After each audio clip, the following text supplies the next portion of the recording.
Haunted Radio Whispers Secrets. It started on a rainy Tuesday afternoon when I found the old, dusty radio at a garage sale. I'd always had a penchant for vintage items, so I couldn't resist buying it, despite the fact that it looked like it hadn't been touched in decades. It wasn't until I got home and plugged it in that I heard the whispers. At first, I thought it was just static, but as I leaned in closer, the whispers started forming words, sentences, and fragments of a story that seemed eerily familiar. I should have turned it off then, but curiosity got the better of me. I couldn't shake the feeling that these whispers were meant for me, that they were unraveling a mystery I didn't know I was part of. As the days went by, the whispers grew more insistent.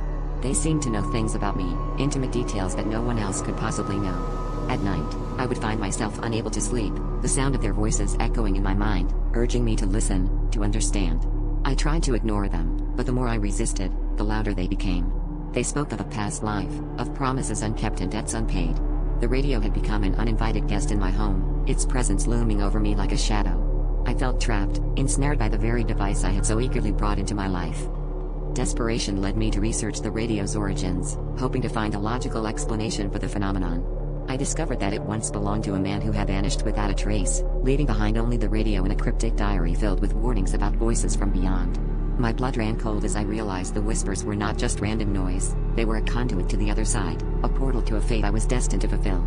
The diary hinted at a pact made long ago, one that required a successor to complete an unfinished task. The more I read, the more I understood that the whispers would not cease until I took action. In a final, chilling revelation, the whispers disclosed that I was the chosen one, bound to complete the pact or suffer the same fate as the man before me. I had unknowingly inherited his burden, and the radio was my keeper.